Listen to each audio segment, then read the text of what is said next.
temps de passer ensemble.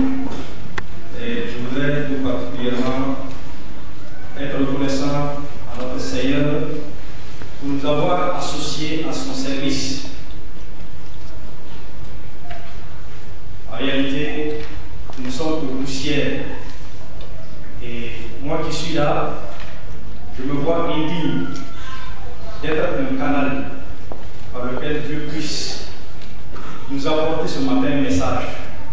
Mais c'est ainsi aussi la manifestation de la grâce de Dieu. Parce que ce qui est impossible aux hommes est possible à Dieu. Et Dieu peut prendre un homme, le façonner et l'utiliser pour sa gloire. Que son nom soit béni. Je voudrais également, étant ici, remercier mon premier responsable, quoique beaucoup ne soient pas là, les remercier parce que Dieu les a établis ici pour prendre soin de son peuple, de ses brebis. Et c'est à leur côté que nous apprenons à servir le Seigneur. Que le Seigneur Tout-Puissant les édifie, les utilise pour sa seule gloire. Je voudrais m'entretenir ce matin avec vous au sujet de la foi. C'est chose ordinaire que de parler de foi. Mais je voudrais vous proposer comme thème ce qui suit. Face à l'impossible, que faire? Face à l'impossible, que faire? C'est une question bien sûr. Nous allons examiner la parole de Dieu, parce que c'est à partir de la parole de Dieu que nous pourrons trouver les réponses ou la réponse à notre question. Ainsi, nous allons lire dans les évangiles, notamment dans l'évangile selon Marc. Évangile selon Marc, le chapitre 9.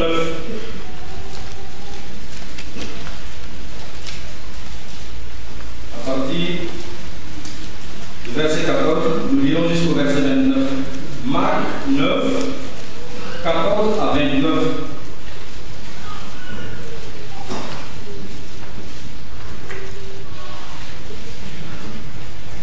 Si vous y êtes, nous faisons la lecture ensemble. Lorsqu'ils furent arrivés près des disciples, ils virent autour d'eux une grande foule et des scribes qui discutaient avec eux. Dès que la foule vit Jésus, elle fut surprise et accourut pour le saluer. Il leur demanda: de quoi discutez-vous avec eux?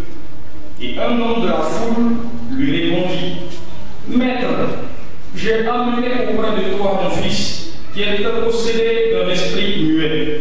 En quelque lieu qu'il le saisisse, il le jette par terre, l'enfant écume, grince des dents et devient tourette.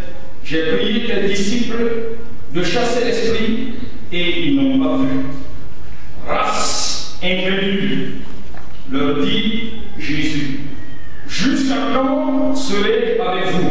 Jusqu'à quand vous supporterai-je? Amenez-le moi. Et on le lui amena. Aussitôt que l'enfant vit Jésus, l'esprit l'agita avec violence. Il tomba et se roulait par terre en écumant. Jésus demanda au Père: combien a-t-il de temps que cela lui arrive? Depuis son enfance, répondit-il. Et souvent, l'esprit l'a jeté dans le feu et dans l'eau pour le faire périr. Mais si tu veux quelque chose, viens à notre secours et compassionne-nous. Jésus lui dit: si tu peux, tout est possible à celui qui croit. Aussitôt, le père de l'enfant s'écria: je crois, viens au secours de mon incrédulité. Jésus, voyant accourir la foule, menaça l'esprit impur et lui dit: esprit muet et sourd, je te l'ordonne, sors de cet enfant et n'y rentre plus. Il sortit en poussant des cris et en l'agitant avec une grande violence. L'enfant devint comme mort, de sorte que plusieurs disaient qu'il était mort. Mais Jésus, l'ayant pris par la main, le fit lever et il se tint debout. Amen. Donc nous poursuivons un peu. Quand Jésus fut entré dans la maison, ses disciples lui demandèrent en particulier: pourquoi n'avons-nous pas pu chasser cet esprit? Il leur dit: cette espèce-là ne peut sortir que par la prière, et dans certaines versions vous verrez, et le jeûne. Amen. Pour nous introduire,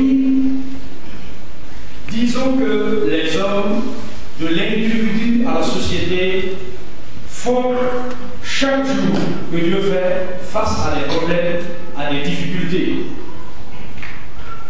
Cela peut être d'ordre politique, économique, social, etc. Les problèmes quotidiens sont tellement récurrents que certains observateurs de la vie ont fini par dire que l'homme existe rien que pour résoudre des problèmes. C'est ce qu'on dit en anglais.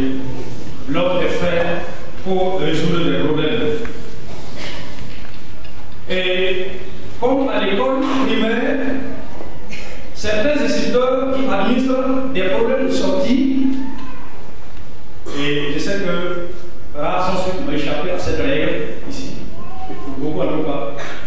Alors, dès qu'on trouve la solution au problème, dès qu'on arrive à résoudre le problème, dès qu'on a très bien, vraiment on est content, on est soulagé et on sort la tête haute. Et pourtant, on se moque maintenant de ceux qui sont restés en classe. Parce que retenus pour un temps, ou bien même pour tout l'après-midi avant que l'on reprenne les cours à 15 heures. Alors, dans notre vie, lorsqu'il y a un problème que nous arrivons à résoudre, on est vraiment soulagé. C'est un ouf. Et on est heureux, on est joyeux. Malheureusement, ce n'est toujours pas le cas. Certains problèmes sont tenaces. Et quand nous n'arrivons pas à les résoudre, alors nous restons tristes. En ce moment, l'homme se résigne, perd le courage et tombe dans le découragement, dans le désespoir, déprise souvent, donc dans le découragement avec son cortège de malheur. Mais face à l'obstacle, face à la difficulté, face à l'impossible, que faire? De notre texte de base, nous dégagerons 3 éléments de réponse. Les 2 derniers dépendent ou découlent directement du premier, à savoir, premier élément, Jésus nous demande de croire seulement. Deuxième élément, Jésus nous invite à la prière. Troisième élément, Jésus nous invite à associer à la prière le jeûne.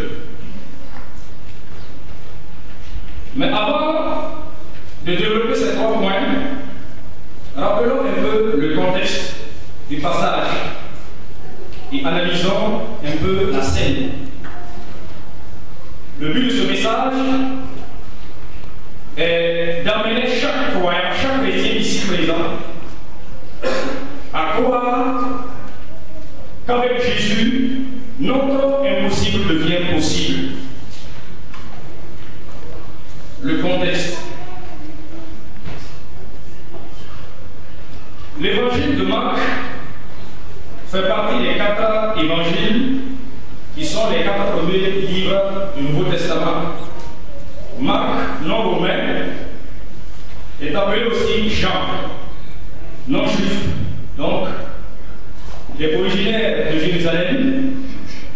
Vous pouvez le constater dans Actes 12:12. Cet homme a travaillé avec Paul, Barnabas. Acte 13, Acte 15, et Pierre l'appelle son fils. 1 Pierre 5:13. Il a écrit à des étrangers, des non-juifs, des païens, des gens comme nous,